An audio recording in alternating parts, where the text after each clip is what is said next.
Huwag ang tanan sa paglingkod. Mga hinigugma kong mga kaigsunan, diha kang Ginoong Kristo sa gyapon maayong buntag kanatong tanan. O happy Sabat pag-usab mga kaigsunan. Nining kabuntagon sa adlaw nga igpapahulay, aton daygon ug pasalamatan ang Dios nga makagagahom, nga mo'y tinubdan sa tanang mga panalangin, may naghatag kanato sa atong kinabuhi, naghatag usab kanato sa mayong panahon. Ako sa diin nining adlaw balaan, adlaw nga igpapahulay, nakahimo na sab kita sa panagiusa dinhi sa balay nga tigumanan, alang sa gyapon sa pagpadayon, sa pagdaig, pagsimba sa atong labaw makagagahom, ingon masab sa pagtuon siya mga bililhon nga mga pulong nga mo'y gikinahanglan alang sa matag usa kanato mga hinigugma kong mga kaigsunan. Daghang salamat po sa atong igsoon, Sister Ces, nga mihatag sa iyang ladawit, nga iyang giawit, no? Ngadto sa atong Dios nga makagagahom. Igsoon na maong awit, no? Sa nagtan-aw ko sa mga kaigsunan, nindot kayo, no? Kay ang tanan halos gapiyong gyud mata kay gihatagan gyud dakong bili, dakong pagtagad ang maong kanindot nga awit nga iyang giawit ngadto sa atong Dios nga makagahom. Igsoon kini pagpadasig, pagpaligon sa matag usa kanato, dili lang na sa wali. Bisan pa sa pag-awit, makahatag nagdatog dugang kalipay, dugang kadasig, mga hinigugma kong mga kaigsunan. Nining dapit sa kabuntagon, niya kita sa paghisgot sa mga pulong sa Dios nga nasulat gikan sa balahang kasulatan, mao nga atong isintro igsoon ang atong tagsa-tagsa kaunahuna ug kasing-kasing sa mga butang espirituhanon, aron sa inginana nga makapupo na sab kita sa mga pagtulunan sa Dios, nga maggamit usab nato sa pangadlaw-adlaw sa atong mga pagkinabuhi, nga sa bisan asang dapit kita manginabuhi, kung asa dapit kita nanimuyo, makahimo sa gyapon kita sa pagtuman sa iyang kabubuton tungod kay ang iyang mga pulong maumayang na patik na sa atong unahuna ug kasing-kasing. So muna gikinahanglan sa matag usa kanato ang pagtipig sa iyang mga bililhon nga mga pulong. Kay si Salmista David, bagay hinigugma kong mga kaigsunan, nagingon dinhi sa Salmo Kapitulo 19, 119, versikulo 11, nga nagaingon, sa akong kasing-kasing, ginatipigan ko ang imong pulong, aron dili ako makasala batok kanimo. Si Salmista David, usa na ni kahari, pero naa sa iyang unahunag kasing-kasing ang pagtipig sa pulong sa Ginoo. Aron sa ingon niya na igsoon, dili siya makasala batok sa Ginoo. Mausad ang sa matag usa kanato, mga hinigugma kong mga kaigsunan, nga atong tipigan ang mga pulong sa Dios. Kay usbon ko, aron sa ingon niya na kung haing dapit ka na nimuyo, haing dapit ka nang ginabuhi, haing dapit ka mahiadto, makahimo sa gyapon ta sa pagtuman sa iyang kabubuton, kay lagi ato magitipigan ang iyang mga pulong.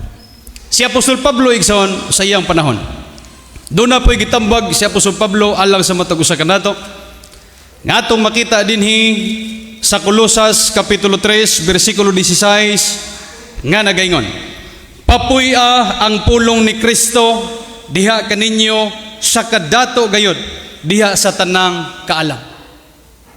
Ang tambag ni Apostol Pablo alang sa matag usa kanato, papuy-on ang pulong ni Kristo dinhi kanato, dili kay sa pinubre lang kundi sa kadato gayud. Mga hinigugma ko mga kaigsunan, kay kung ang pulong sa Dios nagpuyo kanato, mao to giingon ni Salmista David, dili ka makahimo sa pagpakasala batok sa Dios, kay lagi imo manggitipigan, imo manggipapuyo ang pulong sa Dios. Mga hinigugma ko mga kaigsunan, so unsa man diay ang may tabo sa tao kung wa siya'y pagtipig sa pulong sa Dios, wa niya papuy-a ang pulong sa Dios diya sa iyang unahuna o kasing-kasing. Dinhi sa Lucas, mga hinigugma kong mga kaigsunan, ngatong makita dinhi sa 11:24 magsugod nga nagaingon, ang espiritu nga mahugaw sa nagkagula siya sa tao, nagalakaw sa mga dapit nga mamala, nga nagapangita og kapahulayan, og sa walay nakaplagan, nagaingon siya, mubalik ako ngadto sa akong balay diin ako migula, og sa nahiabot siya, iyang nakaplagan kini nga sinilhigan og dinayan-dayanan. Onya milakaw siya og nagdala ngadto kaniya 7 kalaing mga espiritu nga labi pang dautan kaysa iyang kaugalingon, og sila misulod og mipuyo didto, og ang ulahing kahimtang niadtong tawhana magalabi pang mangilad kaysa una. So kung wa day pagtipig sa pulong sa Dios, kundi nato papuyon ang pulong ni Kristo dinhi sa atong unahuna og kasing-kasing mga hinigugma kong mga kaigsunan, ang daotang espiritu nga nakagula na, pagbalik niya nga sinilhiga naman, wa may sud, wa may pulong sa Dios, wa may nakapatik nga mga pulong sa Dios sa iyang unahuna og kasing-kasing, limpyo man, mao nga nagbalik ang daotang espiritu og unsa ang iyang gihimo, nagdaa pag sa laing 7 ka daotang espiritu nga labaw pa kaniya, mo hinungdan nga ang maong tao igsoon kung puy-an na sa 7 ka espiritu lakip ang mausa, mas mangilad pa siya kaysa una niya nga kahimtang, mga hinigugma kong makaigsunan. Ingon ni ana kamahinungdanon ang pulong ni Ginoong Hesukristo o ang pulong sa Dios nga makagagaw, mga hinigugma kong makaigsunan. Kining pagtuon nato sa leksyon, dako kayo ni kahimuan alang sa matag usa kanato. Nganuman, kay pinaagi ni ana magatubo ta diya sa kaalam pagsabot sa iyang mga bililhon nga mga pulong. No? Mga hinigugma kong makaigsunan. Gani mao sad kana ang giampo ni Apostol Pablo nga gibasa sa atong usa ka pinalangga nga ministro Pastor Erboy sa dili panadugay atong napatalikugan, atong sublion sa pagbasa igsoon nga nagaingon dinhi sa Pilipos kapitulo 1 9 ngadto sa 11 nga nagaingon, og kini ang ginaampo ko nga ang inyong gugma magatubo og labi pagayod sa kaalam og sa tanan nga pagsabot, aron mauyon ninyo ang mga butang nga labing maayo, aron kamo magminatud-on og walay kalapasan hangtod sa adlaw ni Kristo. Niya ang buhing pagampo ni Apostol Pablo, mga hinigugma kong mga kaigsunan. Nga matod pa niya magatubo ta diha sa gugma, dili lang kay sa gugma kundi labi pagayod sa kaalam og sa tanang pagsabot, aron sa ingon ni ana igsoon mauyuna nato ang mga butang nga labing maayo, maantigo ta sa pagpinig sa mga butang nga angay, og maantigo po ta musalikway sa butang nga dili angay. Nganuman kay doon na may pagtipig lagi sa pulong sa Dios sa atong unahuna og kasing-kasing og naa man nato ang kaalam og pagsabot, mao na ang mga hinigugma kung makaigsunan. Kay ang gusto ni Apostol Pablo nga matag usa kanato magaminatud-on sa kanunay nga walay kalapasan hangtod sa pagbalik ni Ginoong Hesukristo. So unsa pa ang dugtong tambag ni Apostol Pablo alang sa matag usa kanato? 11, sanglit puno sa mga bunga sa pagkamatarong nga pinaagi kang Hesukristo ngadto sa himaya og sa pagdayeg sa Dios.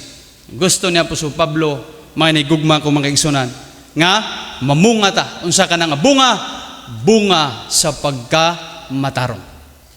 Mao kana ang gikinahanglan sa matag usa kanato ingon nga mga anak sa Dios, mga hinigugma kong mga kaigsunan. Kining pagtubo igsoon sa kaalam ingon masab sa pagsabot. Unsa man ang dugang gisulti ni Apostol Pablo niini. Dinhi sa Pilipos Episo kapitulo 3 bersikulo 18 nagingon, mga lig-on kamo sa pagsabot uban sa tanang mga balaan. Gusto siya Apostol Pablo nga maglig-on ta diya sa tanang pagsabot, dungan tanang balaan. Dili ingon nga kinira ang nagtubo, ang uban wala. Balikon ko, mga lig-on kamo sa pagsabot uban sa tanang mga balaan, sa kasangkaron, sa gitason, sa kahabugon, sa kahaladmon. Dunay upat kadagkong butang nga diha kinahanglan magtubo ang tagsa-tagsa. Matod pa ni Apostol Pablo, kasangkaron, gitason, kahabugon, kahaladmon. So kung ang imong natun-an igsoon lawom na, patas Kung taas na ang imong natunan, palapdi. Igsoon. O gusto ni Apostol Pablo nga kita matag-usa ka nato dungan nga magatubo diya sa tanang kaalam pagsabot aron sa ingon niya igsoon maantigo ta sa pagtipig sa mga butang maayo aron sa ingon niya ang gusto ni Apostol Pablo nga way kalapasan ang matag-usa hangtod sa pagpadayag ni Ginoong Hesukristo. Sa nagsulat si Apostol Pablo igsoon ngadto sa mga taga-Kolosas, Unsa man sab ang iyang gisulat didto nga makuhaan usab nato og pagtulunan nga magamit usab nato sa atong tagsa ka kaugalingon. Sa Colosas kapitulo 1, 9 ug 10 nagingon si Apostol Pablo, tungod niini kami usab sukad sa adlaw sa among pagkadungog, wala kami ing pag-undang sa pag-ampo alang kaninyo og sa pagpangamuyo aron kamo mapuno sa pag-ilas sa iyang kabubuton diha sa tibuok nga espirituhanong kaalam ug pagsabot. Unsay katuyuan? Sa paglakaw nga takos gayod sa Ginoo alang sa bug-os nga pagpahamuot nga magabunga sa tanang maayong buhat ug magatubo sa kahibalo sa Dios. Mao sa gyapon ang tambag ni Apostol Pablo dito. Magatubo sa tanang kaalam ug sa pagsabot, magabunga alang sa tanang maayong buhat. Kita igsoon nga iglesia sa Dios, mao ni ang buhing pag-ampo ni Apostol Pablo alang sa matag usa kanato nga magabunga ta kanunay sa tanang mga maayong buhat ug nya dunay pagtubo no sa kaalam ingon masab sa pagsabot. Mo'y hinungdan nga sa pagsaka ni Ginoong Hesukristo didto sa langit igsoon ang Dios nagbubo og mga hiyas. Unsa kamahinungdanon kining maong mga hiyas? Aniya dinhi sa Episo kapitulo 4 bersikulo 8 nagingon, tungod niya na siya nagaingon sa pagsaka niya sa kaitasan, gidala niya ang pagkabihag nga binihag og mihatag og mga hiyas sa mga tao. 11, og gihatag niya ang uban aron mahimo nga mga apostoles, og ang uban mga manalagna, og ang uban mga ebanghelista, og ang uban mga pastor og mga magtutudlo. Unsay katuyuan ini? 12, alang sa paghingpit sa mga balaan, alang sa buhat sa ministeryo, alang sa paglig-on sa lawas ni Kristo, hangtod hangtod nga makadangat kitang tanan sa paghiusa sa pagtuo og sa pag-ila sa anak sa Dios. Naay dakong punto nga gihatag ni Apostol Pablo usa niini sa pag-ila sa anak sa Dios. Sayod na tayo igsoon kung giunsa nato pag-ila ang matuod nga Kristo. Nakapabilin sa kailadman sa yuta tulo ka adlaw ug tulo ka gabi. Pero ngano man nga gibutang pa man ang 5 ka maong hiyas, nanong giingon pa man dinhi nga sa pag-ila sa anak sa Dios, tungod igsoon kay naapay mga dagkong butang nga angay natong mahibaluan may tungod sa atong manluluwas nga mao si Ginoong Hesukristo. Unsa man kini? Ang leksyon nato igsoon sa ikaduhang kwarter, kung inyong tanawon, sa Samaria naanay upat kadagkong katungdanan gipadala og gihuptan sa mga katawhan sa Dios. Usa niya na unsa man to? Mga saserdote ang una natong gitunan. Nagsunod, unsa sunod sa mga saserdote? Kay nomdo mo, mga manalagna. Ikatulo, sa pa? Mga maghuhukom. Ikaupat, unsa man? Mga hari. Kung imong tanawon, kay nagingon man nga magatubo ta sa pag-ila sa atong may gugmaong manluwas nga mao si Ginoong Hesukristo. Kung imong tanawon, kung magisgot ka pagka manalagna, si Ginoong Hesukristo manalagna. Kung magisgot ka pagka saserdote, si Ginoong Hesukristo labawng saserdote. Kung magisgot ka sa pagkahari, sa pagbalik ng Ginoong Hesukristo, unsa siya? Hari sa mga hari. Kung magisgot po ka sa pagka maghukom ang tibuok, gahom sa paghukom, gitugyan sa amahan ngadto kaniya. Tinuod ba kana mga igligugma kung mga kaigsunan?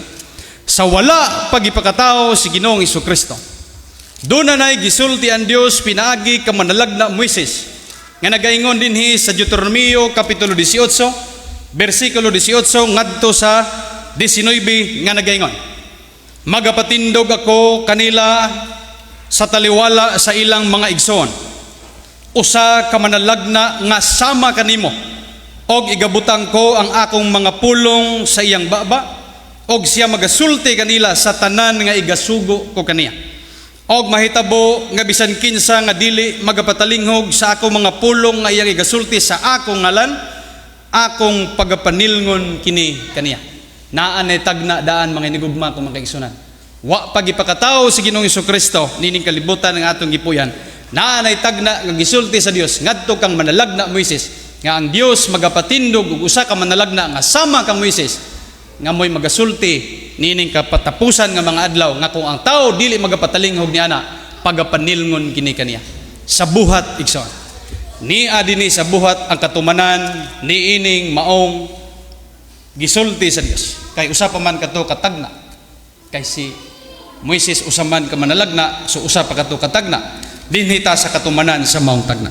Buhat kapitulo 3 bersikulo 22 nga nagingon. Si Moises sa pagkamatuod nagingon, usa ka manalagna nga sama kanako pagabangunon sa inyong Ginoong Dios sa taliwala sa inyong mga igsoon. Kaniya magpatalinghog kamo sa tanang butang nga iyang igasulti kaninyo. Kinsa man kini? 20. Og nga igapadala niya si Kristo nga iyang gitudlo alang kaninyo nga mao si Hesus nga kinahanglan pagadawaton sa langit hangtod sa pagpahiuli sa tanang mga butang nga gisulti sa Dios pinaagi sa baba sa iyang balaang mga manalagna sukad pa sa sinugdan. So kinsay katumanan? Tinaw klaro tataw mahayag nga kadto mao si Ginoong Hesukristo. Unsa ang mahitabo kung ang tao dili magapatalinghog nining mao manalagna nga mao si Ginoong Hesukristo? 23. Og nahitabo nga ang tanang kalag nga dili magapatalinghog niadtong manalagna pagapuuhon gayud siya gikan sa kinatiliwad-an sa katawan. Puo ang mahitabo igsoon sa mga katawhan nga way pagtuo sa atong labawng manluluwas nga mao si Ginoong Hesukristo. So dinhi ato nakita nga siya manalagna. Sunod igsoon, dinhita sa pagkamaghuhukom. Timan-an nato nga ang gisulti dinhi sa Juan kapitulo 5 bersikulo 22 nagaingon. Kay ang amahan dili maghukom kang bisan kinsa kun dili nga gitugyan niya sa anak ang tibuok nga gahom sa paghukom. So kung magisgot pud tag pagkamaghuhukom, si Ginoong Hesukristo gitugyan sa amahan kaniya ang tibuok gahom sa paghukom. So usapod siya ka maghuhukom mga hinigugma ko makisunan. Nga kining iyang pagkamahukom, no? Way bias na igsoon. Dili sama sa mga maghuhukom ni tugaran sa atong mga adlaw nga madara sa hip-hip sa atong leksyon nga gitun-an kaganiha. Dunay mga maghuhukom nga nada sa hip-hip. Pero si Ginoong Hesukristo, ang iyang pagkamaghukom, ikapakanao pagani niya ang hustisya o pagkamatarong. Subot pasabot, tinuod, ligon, unya, di malubag kalagi kamatuuran man ang iyahang paghukom. Karon, pagisgot ta sa paghari, sa hari igsoon. Kay kining leksyon na to, mo man ni, manalagna, saserdote, maghuhukom, unya, hari. Sa pagbalik ni Ginoong Hesukristo, unsa na ang iyang kahimtang igsoon? Sa Bugna kapitulo 19 bersikulo 16 nagingon, og sayang panapton og sayang dapi-dapi na sulat kini nga ngalan, hari sa mga hari og Ginoo sa mga Ginoo. So kung maghisgot po tag hari na ilabawng hari nga mao si Ginoong Hesukristo. So kung imong tanawon ang kining maong mga katungdanan nga gipadala una sa wa pa si Ginoong Hesukristo aron sa pag-atiman sa mga anak ni Israel, nalangkob ni tanan kang Ginoong Hesukristo sa pagka-saserdote igsoon. No. Doon na gisulting daan si Salmista David sa Salmo kapitulo 110 bersikulo 4 nga nagaingon dinhi. Ang Ginoo nanumpa og siya dili magabasol. Ikaw mao ang saserdote nga walay katapusan sunod sa laray ni Melkisedek. Wa pagipakatao si Ginoong Hesukristo. Si Salmista David pa ni igsoon. Taas pa kayong panahon, no? Naa na gisulti nga naay usa ka saserdote nga patindugon sunod kang sa sunod sa ni laray ni Melkisedek. Ug ang katumanan niya na mga hinigugma kung makaigsunan mao sa gyapon ang atong manluluwas nga mao si Ginoong Hesukristo. Hebrehanon kapitulo 6 bersikulo 20 nga nagaingon. Din ingon nga mag-uuna si Hesus misulod tungod kanato sa nahimo siyang usa ka labong saserdote nga walay katapusan sunod sa laray ni Melkisedek. So dinhi usbon ko nalangkob ni tanan kang Ginoong Hesukristo. No, mao na siya nga takos tawgon nga ulo og manluluwas sa iglesia. Ngano man kay tanang katungdanan nasangon diya, nasangat diya sa iyang abaga mga hinigugma kung makaigsunan. Mao na nga gihimo siya ulo og manluluwas niya anak pagyud sa Dios nga makagagahong mga hinigugma kung makaigsunan. Karon Sa leksyon nga atong gitun-an sa miagi, kung nagahinumdum mo, nga kung ang tao makasala sa usa ka sala nga wala niya pagtuyo, no? Unsa man ang iyang buhaton kung siya makasala sa usa ka sala nga wala niya pagtuyo? Dunay dapit nga giandam nga mo'y gitawag og dapit nga dalangpanan. Nga ang dapit nga dalangpanan mabasa na sa Hosue. Kung wa ko masayo 20. Niya. No? Dunay mga dapit igsoon nga kung ang tao makasala sa usa ka sala nga wala niya tuyo, nya dunay tao nga buot mo patay niya, nay opsyon nga gihatag sa iya. Moadto sa dito sa dapit nga dalangpanan. Unsa iya himuon dito? Moadto sa dito sa labawong saserdote.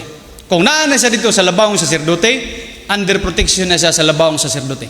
Wa na si bisan kinsa nga makahilabot niya. Kay nga naman nakadalagan man sa didto sa labawong saserdote nga gitawag og dapit nga dalangpanan, no? So under na siya sa iyang protection. Kano siya makauli dito sa iyang dapit?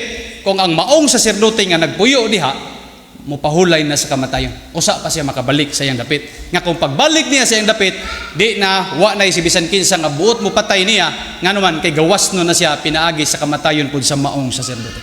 So unsa may connection ato igsoon? Kag Ginoong Hesukristo. Si Ginoong Hesukristo igsoon usa ka na kadalangpanan nato mga hinigugma kong mga kaigsoon. Nga kadto siya nga gihimo nga mga dalangpanan, ang gipunting ato mao sa gyapon ng atong manluluwas nga mao si Ginoong Hesukristo. Nga kana atong mabasa dinhi sa Hebrehanon kapitulo 6 bersikulo 18 magsugod nga nagingon, nga pinaagi sa duha ka butang nga dili mabalhinon, nga tungod kanila dili gayud mahimo nga ang Dios magbakak, may malig-on nga pagdasig kita nga mingkalagyo ngadto sa dalangpanan sa pagbaton sa paglaom nga gibutang sa atong atubangan, nga atong gibatunan ingon nga sinipit sa kalag usa ka paglaom nga may katinuan ug malig-on, nagasulod ngadto sa sulod sa tabil, diin ingon nga mag-uuna si Hesus misulod tungod kanato sa nahimo siyang usa ka labawong saserdote nga walay katapusan sunod sa laray ni Melkisedek. Kinsa atong dalangpanan? Mao si Ginoong Hesukristo. Unsa pud siya? Usa ka labawong saserdote. Nga kung naa ka Ginoong Hesukristo, under ka sa iyang proteksyon. Kung mugula ka diha igsoon sa tong dapit nga dalangpanan, pwede ka patyon. Sa ato asad kung mugula ka sa matuod nga iglesia, unsa may resulta? Sayod ta ni ana mga inigugma ko maigsoon. So ni ata under protection ta ni ining atong labawong saserdote nga mao si Ginoong Hesukristo. Mao bitaw na igsoon. Kay ingon siya mauman ang dalangpanan, mao nga sa tanan nato nga mga kagulanan, tanan nato nga mga kining mga problema, mga gibugaton, no? Didto nato idangop sa atong labawong saserdote, kay kanang labawong saserdote nasayod na sa atong kahimtang mga hinigugma ug mga kaigsunan. Nga kana atong mabasa dinhi sa Hebrehanon kapitulo 4 bersikulo 14 ngadto sa 16 nga nagaingon, busa sa nabatunan ta ang usa ka labawong saserdote nga nakalatas sa kalangitan, si Hesus ang anak sa Dios, managlig-on kita sa atong pagsugid, kay kita walay labawong saserdote nga dili arang matandog sa pagbati sa atong mga kaluyahon, kundili usa nga gitintal sa tanang mga paagi, sama kanato apan walay sala. Dugtong pa 16, busa manuol kita nga may pagpangahas ngadto sa trono sa grasya, aron makadawat kita sa kaluoy og makakaplag sa grasya nga makatabang kanato sa takna sa pagkinahanglan. Kinsa atong dulon sa takna nga kita nagkinahanglan? Ang atong labawong saserdote nga mao si Ginoong Hesukristo nga gitintal apan wa matintal igsoon. So kita nasayod siya sa atong kahimtang, sa atong mga ingnon ta mga kakulangon, no? Ang Dios o si Ginoong Hesukristo magatabang kanato nga mapun-an na aron sa inyo na igsoon nga ang atong pagtuo pagsalig ngadto kaniya anaa kanunay diha sa iyang atubangan, no? Mao na nga sa atong pag-alagad dunay tambag igsoon nga ang atong tutukan kining atong labawong saserdote nga mao si Ginoong Hesukristo. Hebrehanon kapitulo 12 bersikulo 2 nga nagaingon, nga magatutok kang Hesus ang magbubuhat og maghihimpit sa atong pagtuo nga tungod sa kalipay nga gibutang siya nga tubangan, nagaanto sa cross nga nagatamay sa kaulawan ug milingkod sa tuong kamot sa trono sa Dios. Kinsay atong tutukan? Ang atong manalagna nga mao si Ginoong Kristo, ang atong labawng saserdote nga mao si Ginoong Kristo, ang hari sa mga hari o Ginoo sa mga Ginoo nga mao si Ginoong Kristo, unya ang gitugyanan sa paghukom nga mao si Ginoong Kristo. Dito nato idangop kaniya ang tanan igsoon. No, mo na nga sa matag adlaw sayod man ta sa ato mga pagpakinabuhi nga dunay gyoy panahon nga moabot ang mga kabugaton, mga problema, no? Pero kinsa atong dangpan mao ang atong labawng saserdote nga midugtong dinhi sa Mateo kapitulo 11 bersikulo 28 ngadto sa 30 nga nagaingon, o mari kanako kamong tanan nga gikapuyan og gibug-atan og papahulayon ko kamo. Asa ta amadto? Asa ta mo dangop kung kita gibug-atan gikapuyan ngadto kang Ginoong Kristo. Luhod dayon igsoon. No? Kay mo na ang gusto sa atong Ginoo. Isangon ninyo ang akong yugo kaninyo og magtuon kamo kanako kaya ko maaghop og mapainubsanon sa kasing-kasing og makakaplag kamo og pahulay sa inyong mga kalag. Kaya ang akong yugo masayon og magaan ang akong luwan. So asa ka makakaplag og pahulay sa imong kalag? Ngadto sa atong manluluwas nga mao si Ginoong Kristo. Ayaw kara ulaw sa pagdangop sa atong manluluwas. Kay mo ganina nga siya nahimo siyang ulo og manluluwas, no?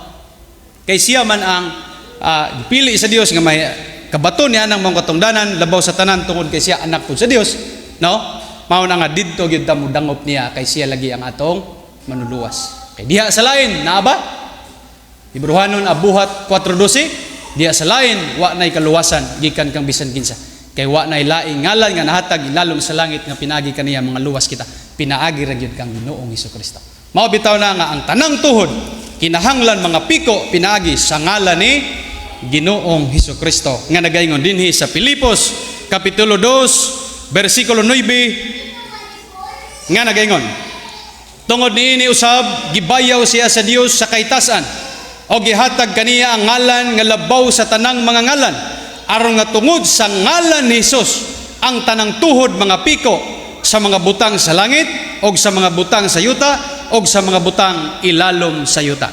So dinhi igsoon, no? Klaro tataw mahayag nga pik-o nato atong mga tuhod, iampo nato ngadto sa Dios pinaagi sa ngalan ni Ginoong Kristo, mga inigugma ko magisunan kay siya raman ang unsa dalan kamatuoran kinabuhi. Siya rasad ang manluluwas. Muna nga didto nato idangop. Menang usbon ko kung moabot ang mga bugat, mga problema nga moabot sa itong tagtagsa ka mga kinabuhi, luhod dayon ang tubangan sa Dios, no? Aron sa inyo niya na igsoon naa si Ginoong Kristo mo'y mutabang ka nato og mo'y giya ka nato sa angay pagabuhaton aron sa inyo niya na nga makalingkawas kita sa tagsa-tagsa ka problema lagi kay ang Dios di man muhatag og pagsulay nga way lutsanan tanang butang naa man gyoy lutsanan ang atoa lang ang dangop ta kaniya musalig ug mutuo kaniya mga hinigugma kong mga kaigsunan. Nga kana atong mabasa sa unang Korinto kapitulo 10 bersikulo 13 nga nagaingon, walay bisan unsa nga panulay nga may abot kaninyo kundili nga maanto sa tao.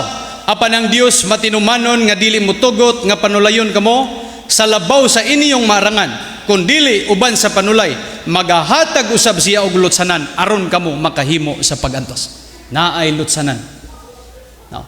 Ang ato lang salig ngadto sa atong manluluwas. Kay kung ang tao ang iyang pagtuo naa nay pagduha-duha, no?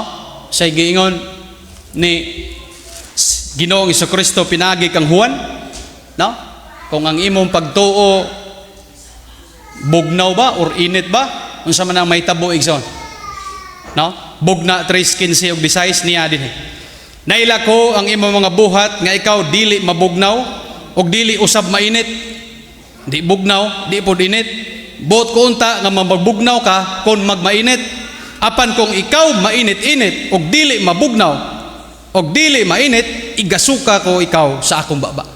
Di ba? Kung init, init. Kung bugnaw, bugnaw. Pero kung bugnaw og init, igasuka. No? So muna, mga nagugma ko mag-isunan nga, ang atong pagtuo sa gipahamatngon ganiyan ni Pastor Irboy kung nakahinumdum mo, pagtuo nga naay buhat. Kaya ang pagtuo nga walay buhat matud pa patay, no? So nabilong ka dito sa gisuka, no? Kung ang imong pagtuo way buhat. So naagi sa igsoon pagtuo inubanan sa buhat unya idangop nato kanunay sa atong manluluwas nga mao si Ginoong Kristo sa walay pagsibog sa iyang lawas nga mao iglesia kay ang iyang pagkaulo ug manluluwas naara sa iyang lawas. Kung gawas sa iyang lawas way pasalig igsoon kay si Ginoong Kristo ulo ug manluluwas ra siya sa iyang lawas. Kung ang tao mogula nini maong lawas unsay gingon ni Apostol Pablo alang sa matag usa kanato Hebrehanon kapitulo 10 bersikulo 38 nga nagaingon, apan ang akong matarong magkinabuhi tungod sa pagtuo o kung musibog siya dili malipay ang akong kalag kaniya. Kansay tambag sa matag usa kanato, apan dili kita uban kanila nga nagsibog hangtod sa pagkawala kundili sa mga may pagtuo ngadto sa pagluwas sa kalag. So munang ni ata din higson. Kaya ang atong gipangandoy nga sa pagbalik sa Ginoo ang matag usa kanato maluwas. So unsa nga buhaton, di kita muduyog matud pa niadtong mga nagsibog kay sayod ta unsay padulngan ngadto sa pagkawala. No. So pabilin ta sa matuod nga iglesia tungod kay lagi igsoon ang sangputana niining tanan ang atong pagtuo. Gisulti ng daan ni Apostol Pedro nga makita nato sa unang Pedro kapitulo 1 bersikulo 9 nga nagaingon, sa pagdawat ninyo sa katapusan sa inyong pagtuo ang kaluwasan sa inyong mga kalag. Kaluwasan igsoon kung atong ipadayon sa pagbarog nining pagtuo nga atong nahuptan kay lagi naa naman dinhi ang matuod nga Dios, naa dinhi ang matuod nga Kristo, mao kini ang matuod nga lawas ni Ginoong Kristo. Mao na nga mao po'y gisaaran ni Ginoong Kristo nga iyahang luwason. So pabilin ta sa pagbarog nining pagtuo kay ang katapusan niini kadaugan sa atong kalag. Mga hinigugma kong mga kaigsoon. So padayon ta diha sa pagkamatinumanon, padayon ta sa atong pag-alagad aron sa ingon niya na igsoon kining saad nga gisaad sa Dios mao'y atong mabatunan sa pagpadayag sa atong may gugmaong manluluwas nga mao si Ginoong Kristo. Ang Ginoo magapanalangin, magatabang sa matag usa kanato, magalig-on sa atong sigtag sa kapagtuo, maayong mudto kanatong tanan.